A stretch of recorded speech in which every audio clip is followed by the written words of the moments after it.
Hey guys, tonight we're diving into a story that's soft, sleepy, and, ironically, full of sneezes. Imagine this: you're curled under a thick woolen blanket in a cottage that smells like wood smoke and herbs. Outside, a cart creaks slowly down the dirt lane. Someone coughs, then again, and again. The neighbors murmur behind shuttered windows. A dog won't stop howling. You don't know it yet, but the Black Death has arrived. You probably won't survive this, so before you get comfortable, take a moment to like the video and subscribe, but only if you genuinely enjoy what I do here. And if you're listening from somewhere far off, drop your location and your local time in the comments. I love seeing where these sleepy stories are finding their way. Now, dim the lights.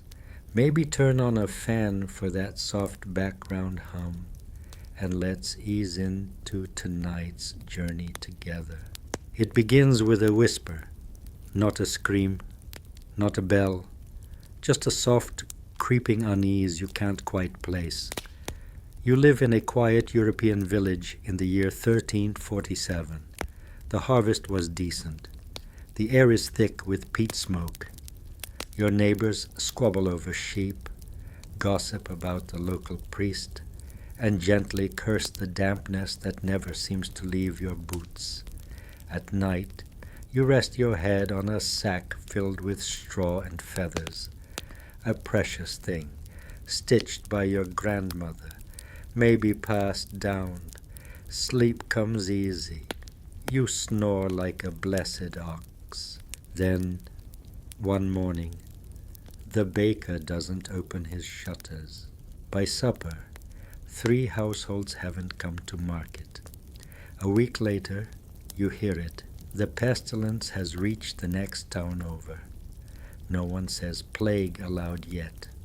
It's still the cough, or the fever, or just an ominous silence, but you feel it tightening. The pillow beneath your head suddenly doesn't feel like comfort. It feels like a sponge, absorbing breath, sweat, secrets. You start wondering, can you wash it? Should you burn it? Historians still argue whether the plague arrived in Europe through Genoese ships from the Crimea, or whether earlier, quieter waves had already laid the groundwork. But what they agree on is this: by the time people noticed, it was far too late. The disease moved faster than fear. In your village, superstition travels even quicker. A goose feather is found near the chapel door, and someone whispers that it's a sign, an omen. You remember that your pillow is full of those feathers. The irony is almost funny, if it weren't so itchy. The village healer says it's best to sleep elevated, to let the bad airs rise. So you stack an extra tunic beneath your bedding. Lift your head a little higher. Is it helping? Who knows? But you'll do anything to keep the invisible sickness at bay. A friar passes through, blessing doorways with a sprig of rue. He doesn't touch anyone. His voice is cracked like an old bell. He tells you to pray, to confess, to sleep with rosemary at your head. You do. You stuff dried herbs into your pillow. The scent is calming. If nothing else, you dream of rivers, of clean water and quiet. By this point, your neighbors have started cutting holes in their walls to let air through. Bedding is carried into sunlight and beaten with sticks, as if the plague might hide in fluff. Maybe it does. Maybe it doesn't. Scholars later debate whether these rituals helped at all, or whether they were just comforting gestures in a world unraveling. But in your small world, these choices matter. One man stops using pillows altogether, preferring the cold comfort of bare wood. He says elevation makes the soul rise too soon. Another woman starts sleeping during the day and staying up at night, convinced the sickness only comes at dusk. People begin to drift from routine, from logic. You try not to follow them, but even you start changing your habits. You move your bed closer to the fire. You sleep with your boots on. Your pillow, once a cherished comfort, feels like a secret hazard. You begin to notice its smell, its heaviness, the way it always seems damp. You wrap it in extra cloth, but that just traps the heat. That's the strange thing about fear. It doesn't always roar. Sometimes it just settles into the things you love. A feather, a hug, a soft place to rest your head. And slowly, the way people sleep begins to shift. You wake in the middle of the night, and your first thought isn't about hunger or the weather. It's whether your pillow feels too soft, too inviting. That's the new worry now. Before the plague, bedding was both necessity and luxury. For most villagers like you, pillows were modest, a stitched linen sack filled with whatever you could find, straw if you were poor, feathers if you were lucky. A few sprigs of dried mint or thyme might be added for fragrance. They weren't plush, but they were yours, hand-stitched, familiar. They carried your scent, and your parents' scent before you. Some even came with embroidered charms or stitched prayers, as if sleep itself needed divine supervision. In wealthier homes, bedding became its own language of status. Silk pillowcases embroidered with gold thread, goose-down stuffing, cushions perfumed with imported spices.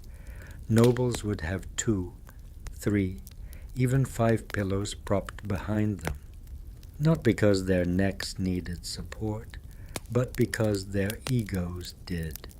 Before fleas got clever and stowed away in your dog's fur, before rats rode cargo ships like little plague pirates. Bedtime was personal, cozy even. You slept close to family, often 4 or 5 to a bed. It wasn't crowded, it was warm, and everyone's pillow was distinct. But now, comfort has a cost. You find yourself looking at your bedding differently. The lumpy pillow under your head. Maybe it's trapping disease. That musty smell. Maybe it's a warning. One day, you hear that a family down the lane burned all their bedding after their daughter fell ill. The whole house smelled like roasted hay and panic. Historians still argue how much bedding actually contributed to plague spread. Was it really the pillows, the blankets, the fleas nesting in the seams?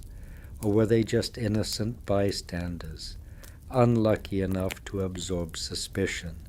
There's no definitive answer.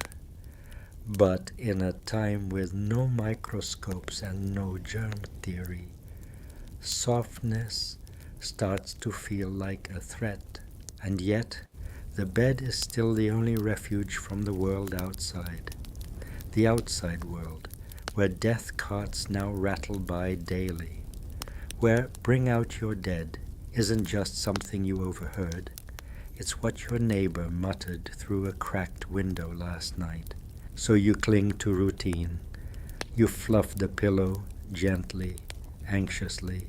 You hang it outside in the rare sunlight. You sew an extra layer of cloth around it, hoping to keep the invisible invader out. Your mother advises adding a line of red thread to the seams, protection, she claims, from bad humors. You oblige, though you're not sure if it's working. The pillow looks like it's wearing a corset now. Firm, tense, slightly ridiculous. In towns, things are worse. Pillows there were once opulent, velvet covers, tassels, even tassel covers. But now, they're symbols of past indulgence. Some are thrown out altogether. One merchant starts selling air-washed pillows, basically used ones hung from rafters and beaten daily. His shop burns down mysteriously 2 weeks later. Back in your village, the baker's wife claims her pillow saved her life, says she stuffed it with onion skins, garlic cloves, and dried yarrow. It stank, but she slept through the whole thing, unscathed. Her neighbors are less impressed. They move farther away at market. You consider doing the same, but your pillow is stitched with your initials. It's yours. It has a soft dip in the center where your head always rests. Giving it up would feel like giving up your name. You wonder if comfort is worth the risks. You also wonder if you're being too dramatic. You're still healthy. So is your family. Maybe the whispers are just that. Whispers. Rumors travel faster than rats. After all, still, you place a sachet of dried sage in the pillow tonight, just in case, and you dream of a world where pillows don't scare you. Morning light filters through the thatched roof, casting stripes across your pillow. You wake slower these days, as if your body is negotiating with time itself. The pillow feels slightly damp again, maybe from the rain leaking through the walls last night, maybe from sweat, maybe from something else you'd rather not name. Before you even rise, your fingers check for softness, still there, still too soft, and still you don't throw it out. No one really wants to destroy their bedding. Pillows were precious, handmade, time-consuming. You couldn't just pick one up at the market unless you were quite wealthy.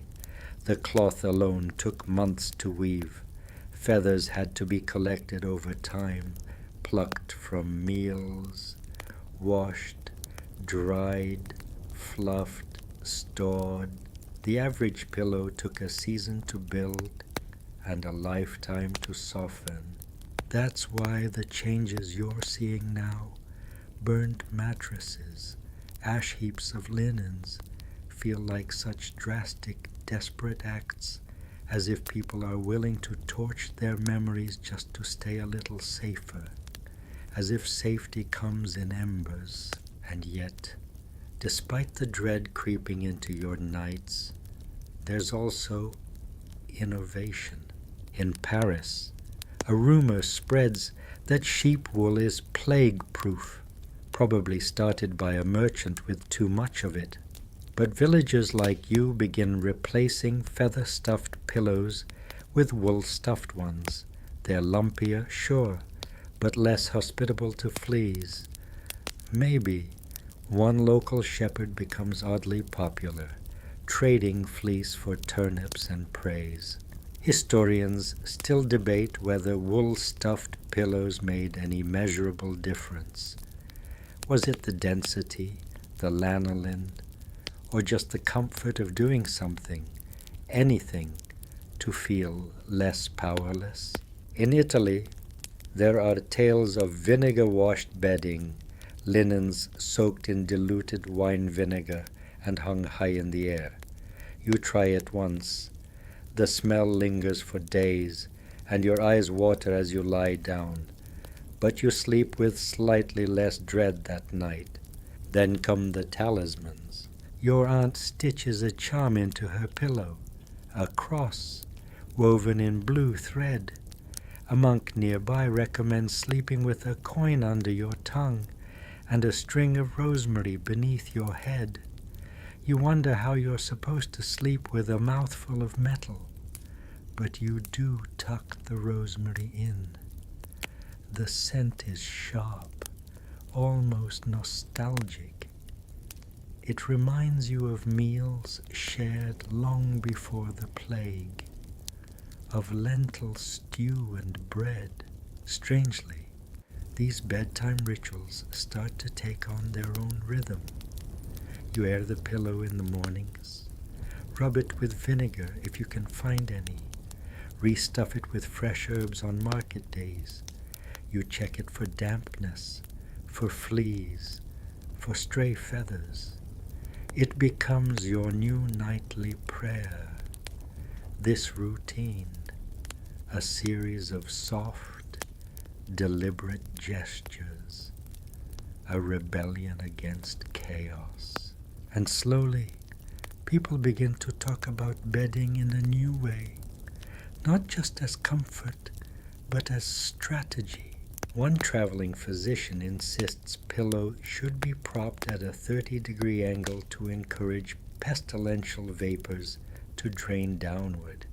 You have no idea what that means, but you try it. Your head rolls off the pillow 3 times that night.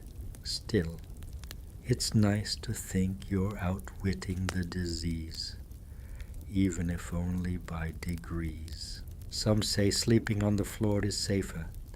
That fleas climb, but don't fall. Others claim you should sleep suspended, hammock style. A few wealthier townsfolk try it, stringing woven fabric between beams. It works, unless the beams snap. Then it's just humiliation and a bruised hip. You stay on your straw mattress, pillow under your head like always. But now you add lavender. One night you dream of feathers, hundreds of them, floating across the sky like birds without wings. Some are white, some tinged red. They circle, then fall, soft as snow. When you wake, you swear the pillow is lighter. The seasons shift. Crisp air seeps through the cracks in your wooden shutters, and your pillow, once suspiciously soft, now offers a kind of comfort again, though you never stop giving it side eyes before lying down. Outside, the world has changed. Streets that once bustled with muddy feet and gossiping neighbors are quieter. Doors stay closed longer. Markets open later. Even the animals seem hesitant to move too quickly. And yet, despite the emptiness, rumors never rest. One in particular spreads like spilled wine on linen, that pillows, specifically feather ones, are drawing the sickness in. The logic, if you can call it that, is oddly persuasive. Feathers come from birds, and birds are wild things. Wild things bring disease. It's not exactly a leap. Some go further, whispering that feather pillows are made from birds that sensed the plague coming, who died early, their spirits still trapped inside the stuffing. If the pillow starts to smell sour, that's a ghost, they say. Best to burn it before it whispers secrets to your lungs. Historians still argue whether people really believed pillows were cursed, or if the feather blame was just a convenient scapegoat when everything else had failed. But folklore was sticky in those days, especially when it felt slightly true. You've heard a woman in a nearby town went mad, accusing her husband's pillow of breathing. Another said her child's pillow grew heavier each day, as if it were absorbing sickness like a sponge. One priest claimed the devil himself nested in fine goose down, which is probably why he only slept on wood. Meanwhile, your own pillow, patched now, scented with rosemary, slightly more lumpy than before, remains your quiet little act of defiance. There's a strange tension during sleep. You need it, crave it, yet fear it might be your last. And if that fear doesn't keep you up, the new superstition certainly will. Don't dream of birds. They say if you do, death is nearby. Naturally, one night you do dream of birds, 3 of them, flying in slow circles above your bed. You wake in a cold sweat. The pillow smells like thyme and something else, damp feathers, maybe, or just your imagination stretching its legs. Your neighbors start making drastic choices. One family ditches pillows altogether. They claim sleeping flat on wooden planks aligns the body with the earth's healing energy. You try it once. The healing part must have gotten lost in translation. You wake with a crick in your neck that doesn't leave for days. Elsewhere, innovation creeps in from unlikely places. In parts of Germany, people begin stuffing pillows with dried hops, the same ingredient used in beer brewing. Supposedly, hops induce sleep and clear bad vapors. The smell is odd, like wet bread, but comforting. The apothecary in your town starts selling tiny sachets of hops mixed with cloves for dreamless sleep, he says, with a wink. You buy 2. That night, your dreams are not dreamless, but oddly peaceful. A field of barley, a stream with tiny frogs, no birds in sight. The pillow smells faintly of ale and spice.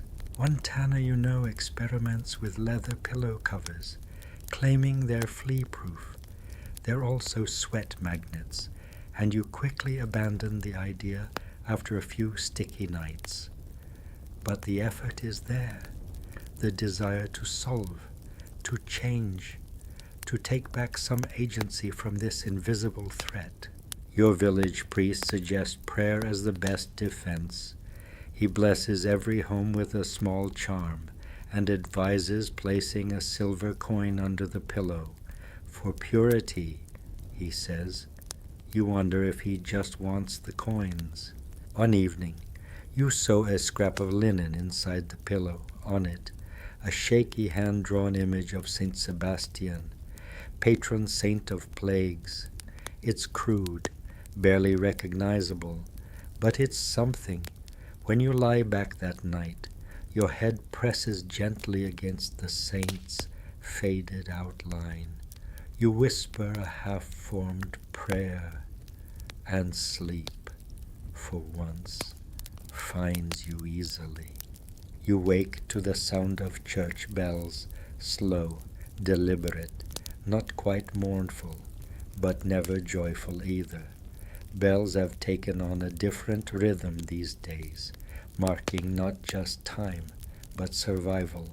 Each ring could mean another passing, another home gone quiet. You lie still a moment longer, cheek pressed into your pillow. You imagine the bell's vibration traveling through the rooftops, through the timbers, down through the hay, into the mattress, and finally humming gently against your ear. Or maybe you're still half dreaming. What isn't a dream, though, is the new decree from the mayor. All households must air out their bedding at least twice a week. You sigh. It's not the worst idea, but dragging your straw mattress and feather pillow onto the communal green feels more like a public confession than a health measure. Everyone sees the state of your linens. Everyone sees how lumpy your pillow has become. But out you go, pillow tucked under one arm, avoiding eye contact. Some families pin herbs to their bedding. Others sprinkle holy water or slap on slices of onion. Yes, actual onion. Draws out the sickness, says one woman, as her daughter gags in the background. The onion slices slide off when the wind picks up, like damp petals abandoning a flower. Historians still debate the medical efficacy of these techniques. Did sun exposure truly kill fleas? Was it the drying out that helped? Or did it simply ease anxiety, letting people believe they had control, if only for an afternoon? You spread your own pillow on the grass. A few feathers escape through a worn seam and catch the wind. A nearby boy grabs one, pretending it's a quill. You smile. He laughs. It feels alien to smile, but the sound is good, bright, alive, back inside. As evening falls, you catch your mother stitching something into her own pillow. It's a tiny pouch filled with what looks like crushed nutmeg and chamomile. For peace, she says softly. You ask if she wants help. She nods, and together you sew tiny stitches into frayed fabric. She tells you that when she was a girl, her own grandmother slept on pillows filled with moss. Soft, she recalls, but strange smelling. You think about that. Moss, ground grown, damp, possibly full of tiny life, but soft. That night, your sleep is oddly deep, whether it's the sunlight still trapped in the linen, or the soft rattle of nutmeg near your ear.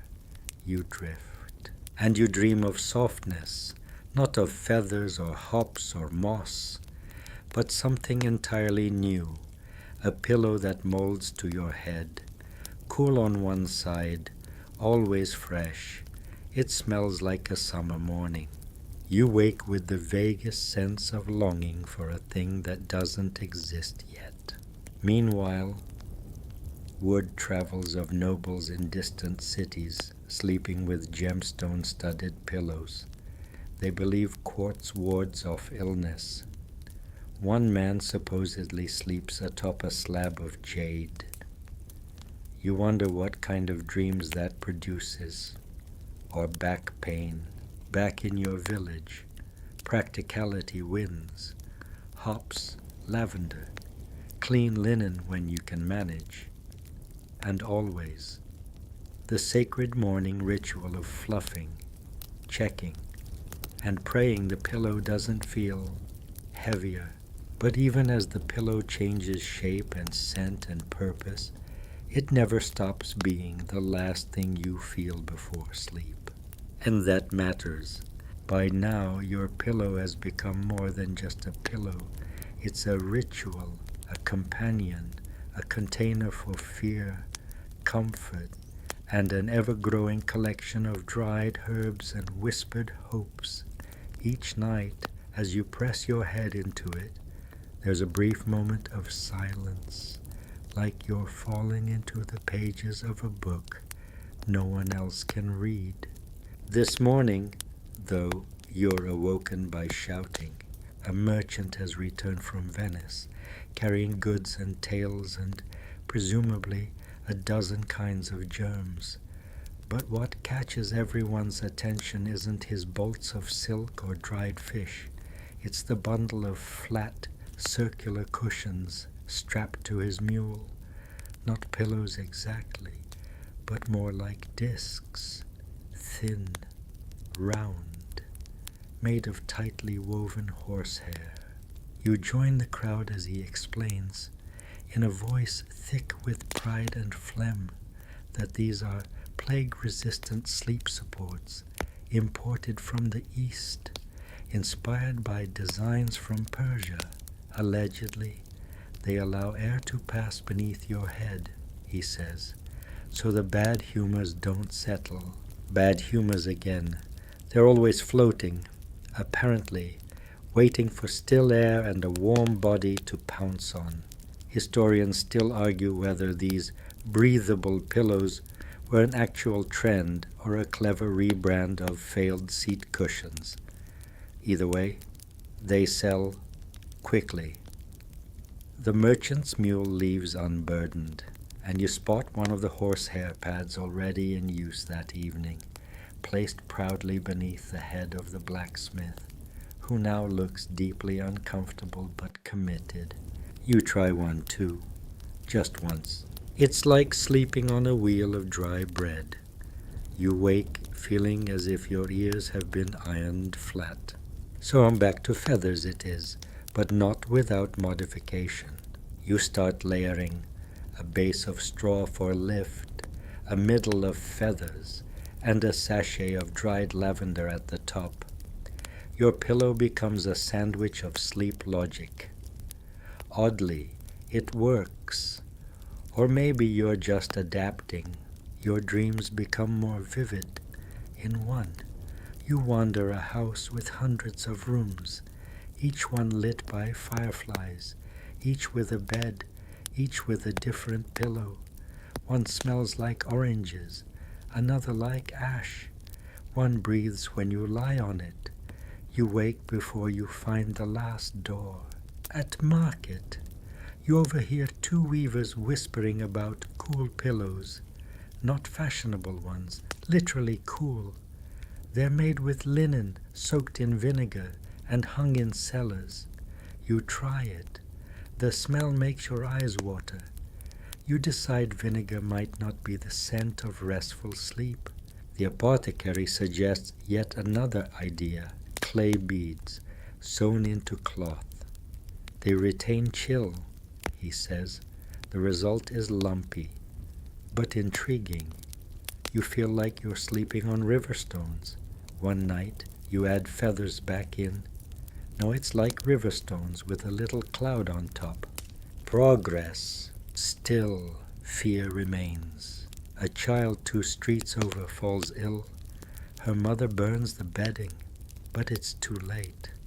You hear of people dousing pillows in wine, or hanging them over smoke pots filled with sage and ash. One rumor says if your pillow floats in a barrel of water, it's plague-free. If it sinks, burn it. Yours floats, mostly. You call that a win. Some say the Pope now sleeps between 2 massive pillows soaked in rose oil and angelica. Others claim he lies upright to keep his lungs above the humors. You try that too, propping yourself up like a lounging Roman. You last 1 hour before collapsing sideways. Still, you admire the experimentation. Everyone's trying to outwit the invisible enemy, and somehow the pillow has become a symbol of this fight. Not a weapon, but a shield, a tiny fortress for your thoughts. That night, before sleep, you press your ear against it and think, this is the one place that still feels like yours. You wake to the gentle scrape of broom on cobblestone, one of the rare sounds that still feels like life rather than loss. Through your window, you spot your neighbor airing out a quilt the size of a sail. She's also beating a pillow with a stick, aggressively, as if personal vengeance could dislodge disease.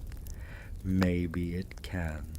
You sit up slowly, hand brushing your own pillow, now so layered with herbs, feathers, and bits of dried orange peel that it crinkles softly when you move. You've started calling it the cruncher. It's not elegant, but it's yours. This week brings a new city order. Pillows must be inspected. Yes, you heard right. Not water, not bread, but pillows. The town's physician, who looks perpetually exhausted and permanently skeptical, has declared bedding a high-risk zone. No one's quite sure what that means, but everyone nods solemnly. You queue in the square, pillow tucked under your arm like a loaf of bread. The woman in front of you has tied hers with red string to trap the illness, she says firmly. Someone else embroidered a cross into theirs. The man behind you simply mutters, hope it passes inspection. My wife added potatoes. Potatoes? Historians still debate what authorities hope to find. Lice, maybe. Fleas, certainly. Or evidence of mold. But mostly, the inspections seemed to be a psychological balm, an official gesture that whispered, "We're doing something." When your turn comes, the physician barely touches your pillow. He sniffs it once, grimaces, and stamps your name on a sheet. Approved. You feel irrationally proud, like you've passed a particularly odd school exam. Later that night, word spreads. A family 2 towns over was fined for owning a goose down pillow, overly fragrant with rosemary. Overly fragrant? What does that even mean? You imagine a courtroom scene where a man defends his bedding's bouquet. Your Honor, the lavender notes were accidental. Still, you begin to wonder, has your own pillow become too much? It now weighs as much as a small cat. Turning it feels like lifting a wet tunic. And last night, something poked your cheek. A seed pod, maybe, or the edge of a cedar shaving. You are not sure anymore. It's a botanical archive in there. You begin the great emptying. You tip it over gently, releasing a puff of scent and a slow avalanche of dried bits and feathers. There's nutmeg, petals, a hint of citrus, something that might be thyme or mouse droppings. Who can say? You remake it, half the herbs, double the feathers. No rocks this time. You tie it shut with careful stitches, add 1 cross for good measure, and sigh. You miss the crunch, but your cheek doesn't. That evening, your aunt visits from the countryside. She brings gifts, dried apples, a beeswax candle, and, curiously, a small woven pillow filled with rabbit fur. From the mountain folk, she says, they say it guards against nightmares. You smile politely, but inside, your brain takes notes. Rabbit fur, eh? Later that night, you sleep better than you have in days. Whether it's the fresh design or the thought that someone cared enough to bring it, you don't know. But for the first time in a while, your dreams are gentle. One involves floating above a village made of fabric, each house a stitched square, each chimney a feather. Your pillow floats beside you, a faithful balloon. You wake, smiling faintly, and think, maybe there really is such a thing as a dream pillow. The seasons shift slowly outside your window, the chill of autumn sneaking into the evening air. You pull your pillow closer, now a hybrid of straw, feathers, and a small pouch of dried lavender carefully sewn into its corner. You imagine the scent wrapping around your head like a soft blanket.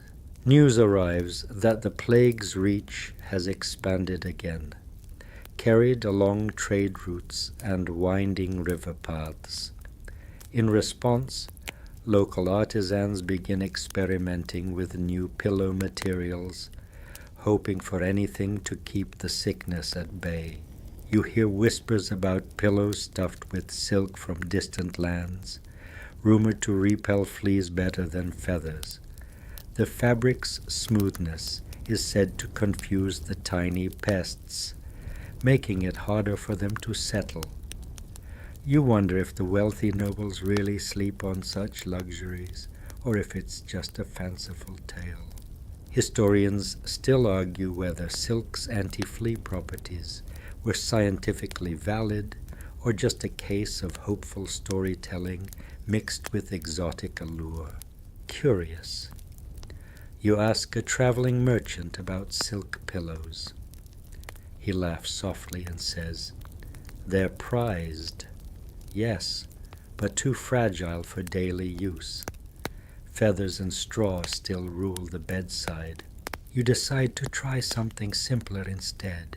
Fresh straw mixed with dried wormwood, known locally as a plant with purifying qualities. The smell is sharp, almost medicinal, but oddly calming. The straw gives your pillow more firmness, a gentle resistance that feels grounding.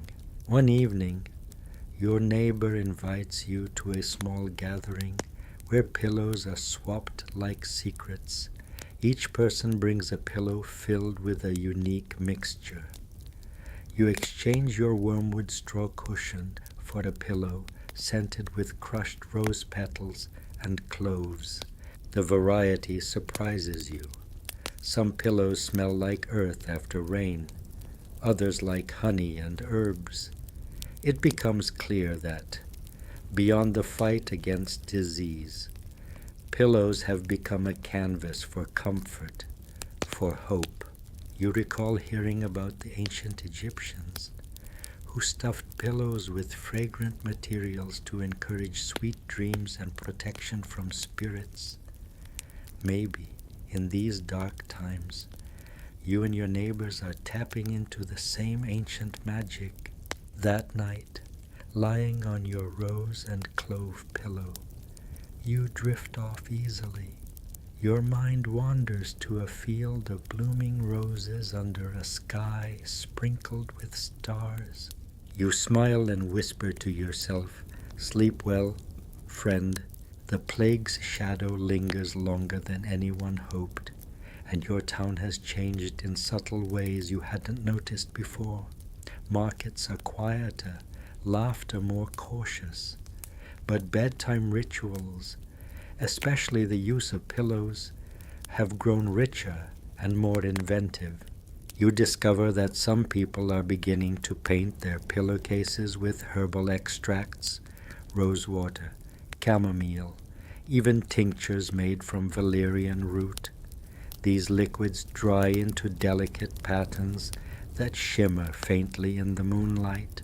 One elderly woman insists this practice helps seal in the dreams, while others claim it keeps the air around the sleeper sweet and pure.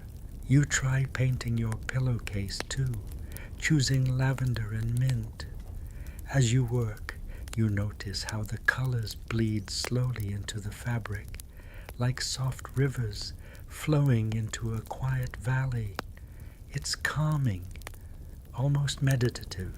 Historians still argue whether these painted pillowcases were a widespread trend or mostly a regional curiosity. But either way, the practice carries a poetic beauty. That night, your dreams feel like drifting in a painted world, soft pastel skies, gentle streams, the scent of fresh herbs mingling with night air. Your pillow feels lighter somehow, as if the paint has given it a delicate protection. You overhear a story about a midwife who sewed small pouches of herbs into her pillow and claimed they helped ward off fever and nightmares alike. You imagine her lying awake through countless nights, clutching that pillow, hoping for peace. Curiously, you start to keep a small pouch of your own inside the pillow, a tiny sachet of dried chamomile and hops. There's a gentle comfort in knowing something real and tangible is nestled beneath your head, a quiet charm in the midst of uncertainty. One evening, you find yourself tracing the embroidered patterns on your pillowcase with your fingers, whispering thanks to the unknown hands who first dreamed up these customs centuries ago. You think of all the unseen connections, pillow to dream, herb to breath, history to now. The night air is cool, the pillow soft beneath your cheek, and you let yourself slip gently towards sleep. The winter cold creeps in steadily, frosting the edges of your window panes and stiffening the breath you exhale. Inside, your humble home feels like a refuge from the biting chill and the invisible threat lurking beyond the walls. Your pillow, now heavy with layers of straw, feathers, and herbal sachets, has become a steadfast companion in these dark months. Word spreads that some towns have begun experimenting with heated pillows. Yes, heated, though not with electricity, of course.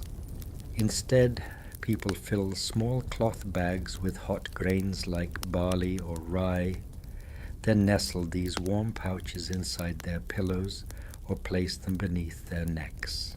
The idea is soothing warmth to encourage rest and perhaps chase away the chill thought to harbor illness. You're skeptical at first. Warmth sounds inviting. But isn't it better to keep cool to deter those pesky humors everyone talks about? Historians still argue whether warmth or coolness was truly better for health during plagues. Advice varied wildly from town to town. Still, curiosity wins out. You try the heated grain pouch. It's warm and comforting, like a gentle hug for your neck. The grain shifts softly inside, making a quiet rustling sound that you find oddly relaxing.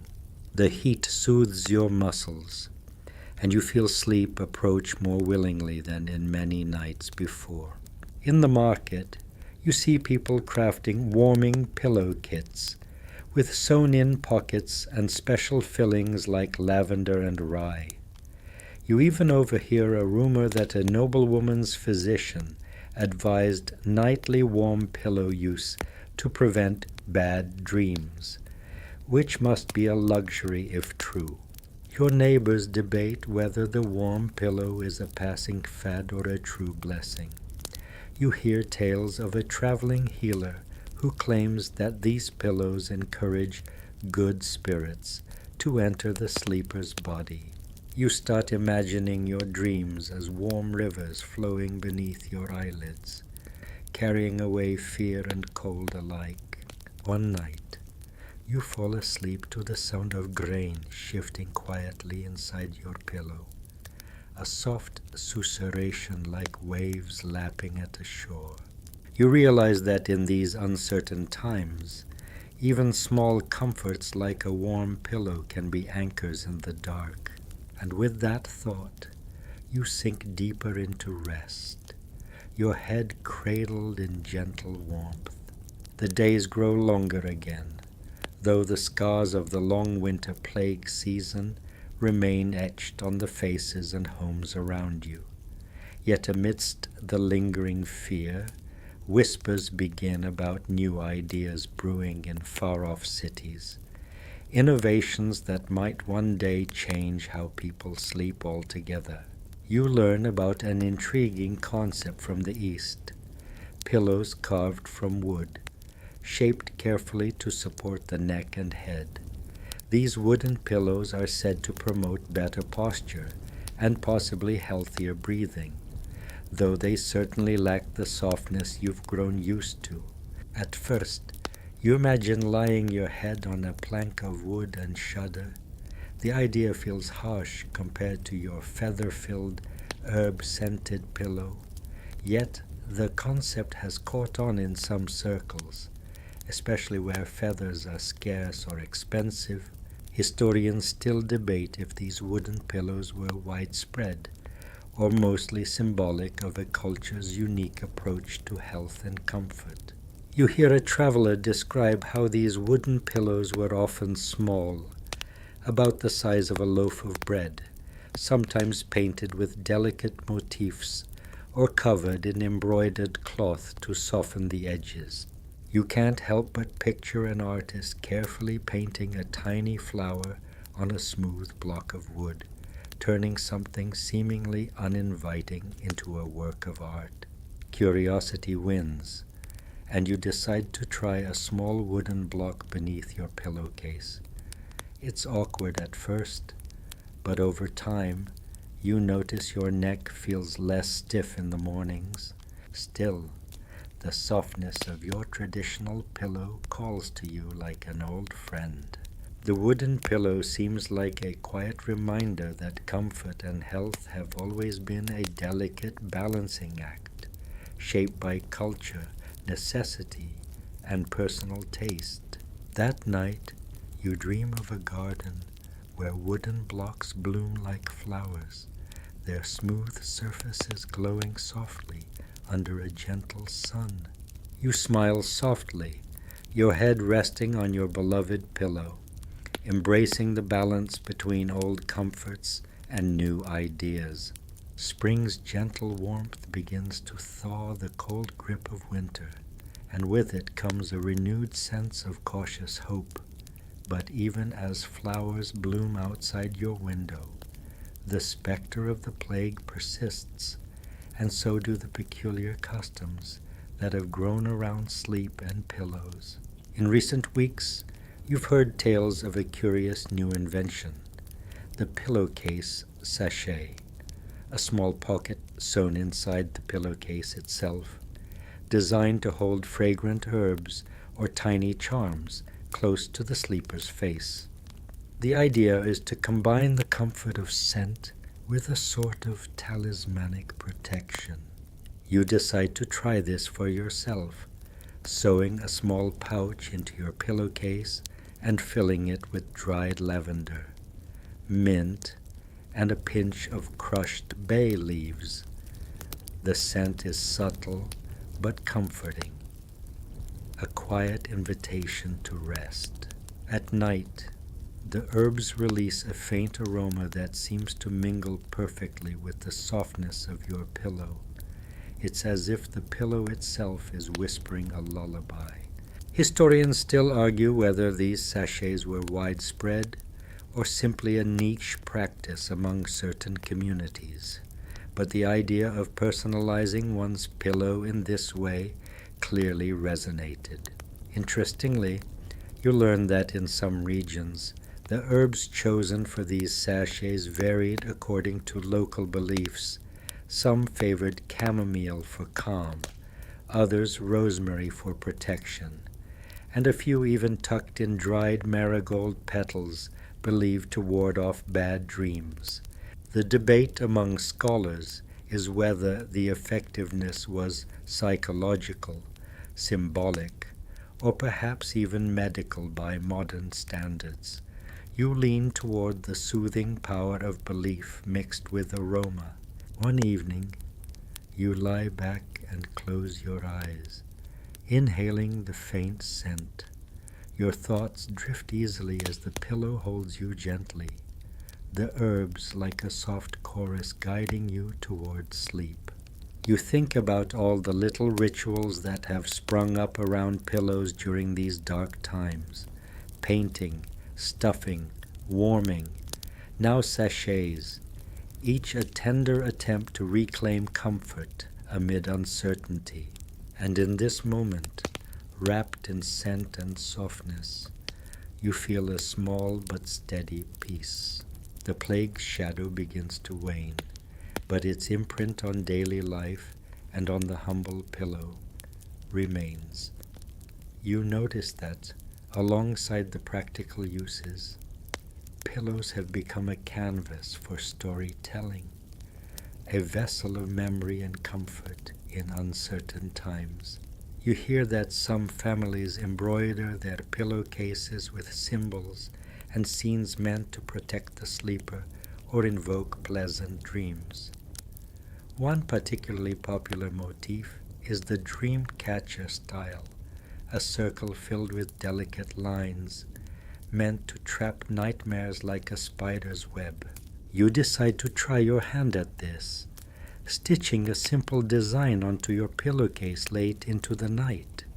The repetitive motion is calming, your fingers moving in quiet rhythm while the room grows dark and still. Historians still debate whether these embroidered symbols were purely decorative or carried deeper protective meanings during plague times.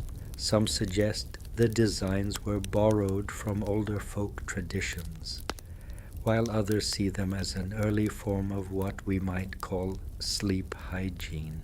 You smile as you work, thinking about how humans have long sought to shape their sleep environment, not just for comfort, but for psychological safety. A quirky story reaches your ears about a merchant who traveled with a trunk full of embroidered pillowcases, each with a slightly different symbol meant for a specific ailment or bad dream. Customers would select one based on their particular worries or symptoms. It's a reminder that even in the darkest times, people find ways to express hope and care through simple, beautiful acts. That night, lying on your stitched pillow, you feel a connection to those countless hands that have shaped fabric and sleep before you, each stitch a small promise of peace. You let your fingers trace the embroidered lines once more before settling into the quiet embrace of rest. The pillow, soft beneath your head, holds you gently as you drift toward dreams stitched with care. As spring deepens, you begin to notice how the plague has reshaped not just pillows, but the very spaces where people sleep. Small shifts in bed design and placement emerge, guided by a growing understanding, however rudimentary, of how disease spreads. You learn that some families have started to separate beds, creating tiny sleep zones to keep distance between sleepers. This idea extends to pillows too. Some households keep multiple pillows, changing and airing them frequently to avoid stale air. You try this practice yourself, airing your pillow in the sun during the day, feeling the warmth dry and refresh the fabric and stuffing. Historians still argue how effective these early hygiene measures were, but the rituals themselves offered a sense of control in uncertain times. You discover an intriguing practice where some pillows were placed outside windows or on rooftops at night to trap bad air and spirits, then brought back in fresh by morning. The imagery of pillows suspended like lanterns against the starry sky feels strangely poetic, a quiet vigil against the invisible enemy. One local elder recalls a tale of a family who placed rose petals beneath their pillows as a symbolic barrier, believing it would attract good dreams and keep illness at bay. You think about how these customs blend practicality and superstition, hope and habit. At night, you fold your pillow carefully and place it near an open window, imagining it capturing the gentle night breeze. The cool air brushes your face as you lay down again, your pillow softened by sun and wind.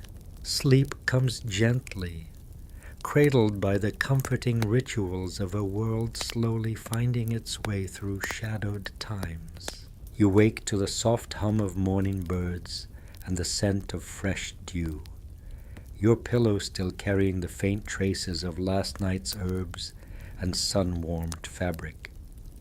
The plague's grip may be loosening, but the world feels changed, quieter, more deliberate in its routines, especially those surrounding rest. News from distant cities brings tales of pillows made from entirely new materials.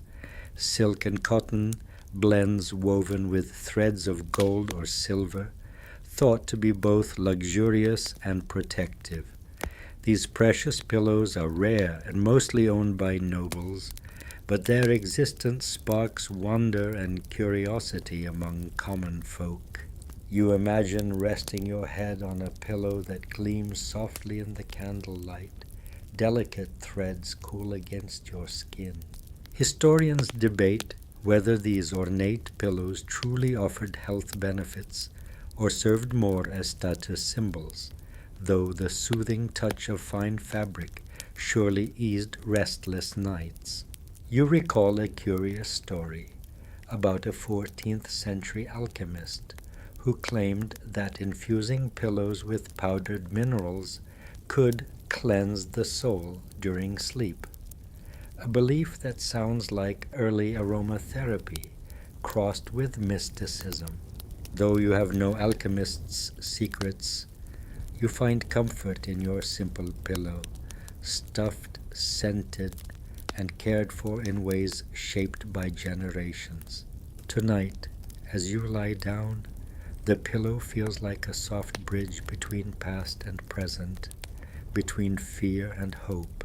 The weight of history settles gently beneath your head, inviting you to drift peacefully into dreams touched by centuries of care. You breathe in deeply, the scents mingling softly, and let the quiet night carry you away. Even as you settle into the rhythm of these quieter days, the plague's influence on pillow culture continues to unfold in surprising ways. You come across stories of pillows being used not just for sleep, but for healing during sickness, a soft place to rest a fevered head, infused with cooling herbs to ease discomfort. You decide to experiment with a pillow filled with crushed peppermint and elderflower, plants reputed to calm and cool. The scent is sharp but not unpleasant, and you find it oddly refreshing on warmer nights. Some caregivers used these special pillows as part of their bedside rituals, gently placing them on the heads or chests of those who felt unwell, hoping the aroma and softness would ease pain and encourage rest. Historians still debate how much these herbal pillows actually helped, but they certainly offered comfort, which is often the first step toward healing. An old midwife you meet swears by a pillow filled with dried rose hips, claiming it helped soothe both body and spirit during long, sleepless nights of illness. You smile at the thought, imagining how such simple things might feel like tiny, fragrant guardians through dark hours. Meanwhile, you reflect on how the pillow, once a mere resting place, has transformed into a quiet partner in health and hope. Lying back, you inhale the cool, minty scent, feeling it mingle with the softness under your head. The night deepens gently, and you let your mind drift, carried on the whisper of herbs and history. The plague years have fostered many unusual traditions, and pillows are no exception. You learn of a peculiar custom that spread through certain villages, the pillow blessing. Before the plague struck, pillows were often passed down, reused until they were threadbare. But now, families began blessing new pillows with special rituals to invite good dreams and ward off illness. One such blessing involved soaking the pillow in rose water or chamomile tea, then hanging it to dry under a full moon, while prayers or chants were softly spoken. You imagine the quiet, reverent moments under moonlight, a pillow hanging like a secret treasure. Historians are divided on whether these rituals were rooted in ancient pagan practices or if they evolved spontaneously in response to fear and loss. You decide to try a simple version yourself, dipping your pillowcase in lavender water and letting it dry outside, the scent promising calm and protection. A quirky story surfaces about a family who embroidered tiny silver crosses on their pillowcases during blessings, hoping to capture the light of stars and bring healing sleep. These customs illustrate the deep human need to feel safe, even in the face of an invisible enemy. As you lie down on your freshly blessed pillow, the cool scent of lavender fills your senses, wrapping around you like a gentle lullaby. Sleep comes slowly, but surely, cradled by centuries of care and quiet hope. As summer arrives, the world outside your window hums with life, but the memory of plague years lingers softly like a faded quilt. You learn that some pillows began to incorporate cooling materials like buckwheat hulls or dried flaxseed, designed to let air flow more freely around the head, helping to stave off fevers or restless heat. You decide to create your own version, filling a small pillow with dried flaxseed gathered from local fields. It feels grainy yet comforting, molding gently to your head in a way that feather pillows never could. Historians still debate whether these cooling pillows actually reduced fever symptoms or simply provided psychological comfort to restless sleepers. A charming anecdote reaches you about a tailor who made special summer pillows stuffed with fragrant herbs and cool seeds, which became coveted during hot months and plague outbreaks alike. This shift toward more functional pillows feels like an early step toward the thoughtful sleep design you take for granted today. That night, as you rest your head on the flaxseed pillow, you notice the gentle weight and subtle movement beneath your skin, a quiet reminder of nature's softness even in difficult times. The gentle rustle of seeds and the faint herbal scent lull you deeper into a calm, cooling sleep. You imagine fields of flax gently swaying in the breeze, their seeds collected and crafted into the very pillow beneath your head. In this moment, history and comfort intertwine, carrying you softly into dreams. The slow turning of seasons brings new insights into how the plague reshaped even the smallest comforts, like pillows. You discover that some families began to treat their pillows not just as sleeping aids, but as keepsakes, carefully preserving them as relics of survival and memory. You hear of pillows being wrapped in fine cloth and stored in chests, often accompanied by letters or tokens reminding loved ones of those lost and those who endured. You imagine opening such a chest centuries later, the faint scent of lavender and old linen mingling with the dust, a whisper from the past. Historians still debate whether this practice was widespread or limited to wealthier families with the means to preserve such items. You find a curious story of a widow who kept her husband's pillow for years, claiming its presence soothed her grief and eased lonely nights.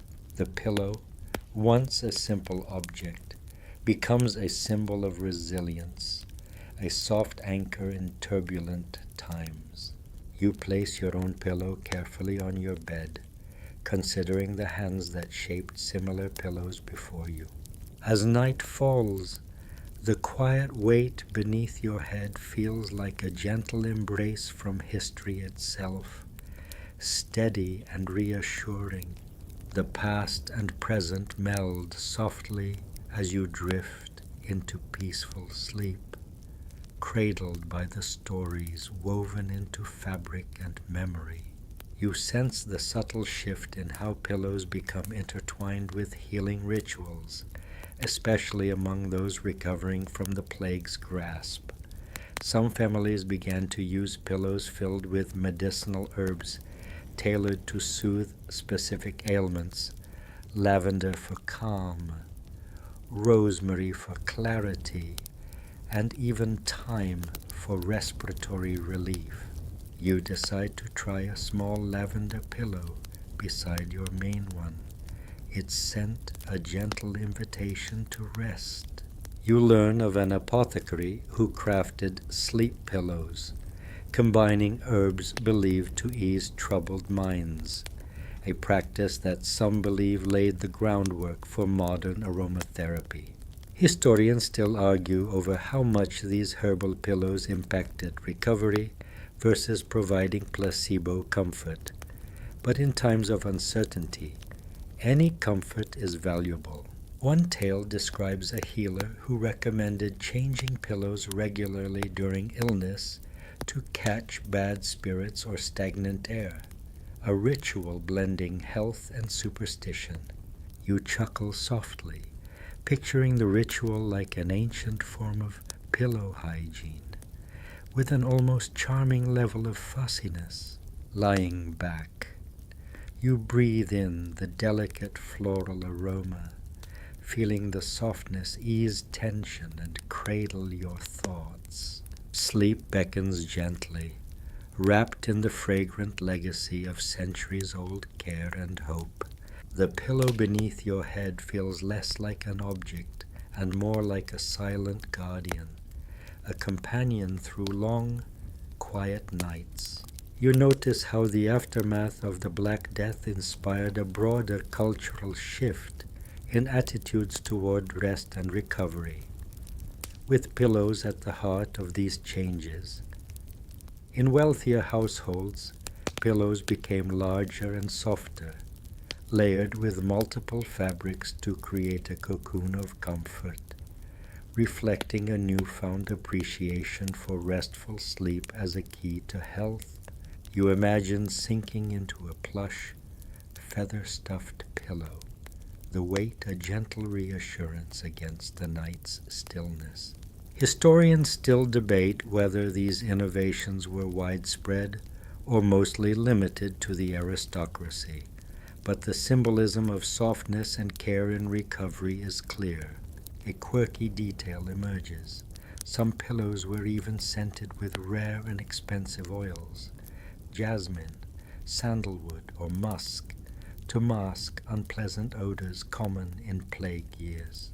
You grin at the thought of nobles dozing off surrounded by fragrant clouds, perhaps dreaming of easier times. You reflect on how the simple act of resting one's head took on new significance, evolving into a ritual of healing and hope.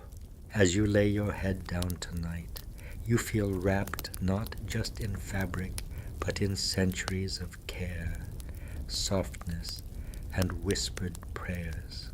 The pillow supports you gently, inviting rest and peace. You drift slowly into sleep, carried on a tide of comfort shaped by time, tradition, and quiet resilience.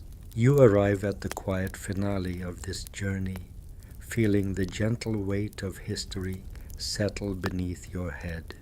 The Black Death's shadow may have been dark, but it sparked subtle transformations in the world of rest and comfort, especially in something as simple yet intimate as the pillow.